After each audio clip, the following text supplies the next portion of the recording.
Correction చేసే టైంలో ఒకవేళ స్టూడెంట్కి 27 మార్క్స్ రాకపోయినప్పటికీ మీకు 22+ మార్క్స్ వస్తున్నాయి, మీరు పాస్ అవుతారు. ఇక్కడ 60కి మీకు 16+ మార్క్స్ వస్తున్నాయి, మీరు కూడా పాస్ అవుతారు. 100కి ఇక్కడ 30+ మార్క్స్ వస్తున్నాయి, మీరు కూడా ఆటోమేటిక్గా పాస్ అవుతారు. అందుకే స్టూడెంట్స్ అందరూ బార్డర్లో పాస్ అయినని చెప్తుంటారు. సో అసలు ఈ బార్డర్ పాస్ అంటే ఏంటి అనేది ఇప్పుడు మీకు క్లారిటీగా చూడండి. ఏం చేస్తారంటే ఇప్పుడు ఇక్కడ మనకు 5 మార్క్స్ అనేవి గ్రేస్ మార్క్స్గా ప్రతి సబ్జెక్ట్ సంబంధించి తీసుకుంటూ ఉంటారు. ఎగ్జాంపుల్, ఇప్పుడు మీకు మ్యాథ్స్ సబ్జెక్ట్ ఉంది, 27 మార్క్స్ రావాలి. మీరు ఆన్సర్స్ అయితే రాశారు, పేపర్ కరెక్షన్ చేశారు, అయిపోయిన తర్వాత మీకు జస్ట్ 22 మార్క్స్ వచ్చాయి. కానీ ఇప్పుడు ఏం చేస్తారు లెక్చరర్ అంటే, ఇది ప్రతి సబ్జెక్ట్కి ఇలా ఉంటుంది, 5 మార్క్స్ లెస్ వస్తే కనుక మీరు మ్యాథ్స్లో ఈ 22 మార్క్స్ వచ్చిన క్వశ్చన్స్కి ఆన్సర్స్ కాకుండా మిగిలిన ఆన్సర్స్ ఏవైతే ఉంటాయో వెరిఫై చేస్తారు. ఒక ఆన్సర్ రైట్గా రాశారు కానీ అది మీకు ఇర్రిలవెంట్, సో ఆ చాప్టర్ నుంచి సంబంధించిన ఆన్సరే కానీ ఇర్రిలవెంట్, ఓకే రాసినందుకు ఒక మార్క్స్ ఇస్తారు.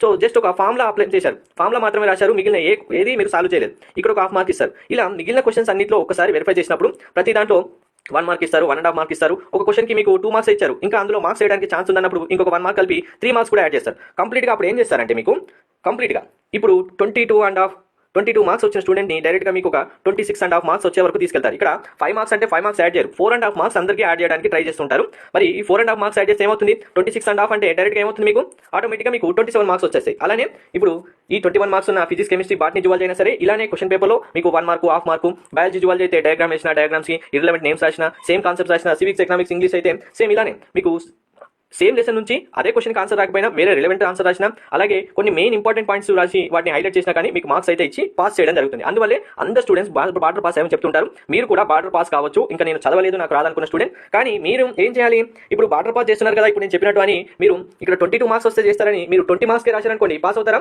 అవరు. ఇక్కడ 16 మార్క్స్ మినిమం రావాలి, కానీ నేను 15 మార్క్స్కే పేపర్ రాశానంటే అవుతారా? ఇక్కడ కూడా అవరు. మరి 35 మార్క్స్కి 30+ రావాలంటే నేను 30 మార్క్స్కే పేపర్ రాసేస్తాను, అయితే అవుతారా? 30 మార్క్స్కి మీ పేపర్ రాస్తే మీకు 35 మార్క్స్ ఎలా వస్తాయి? 30కి 30 కూడా పడవు కదా. సో కరెక్ట్గా గుర్తుపెట్టుకోండి, మీరు రాసిన ఆన్సర్స్ కి ఇక్కడ చెప్తున్న మార్క్స్ వస్తే మిగిలిన కరెక్ట్ కానీ ఆన్సర్స్ అయినా సరే, ఇర్రిలవెంట్ ఆన్సర్స్ రాసినా సరే వాటికి మార్క్స్ యాడ్ చేసుకుంటూ పాస్ చేయడానికి మాక్సిమం స్టూడెంట్ ని చూస్తుంటారు. నెక్స్ట్ ఇంకొకటి ఓవరాల్ మార్క్స్ బేస్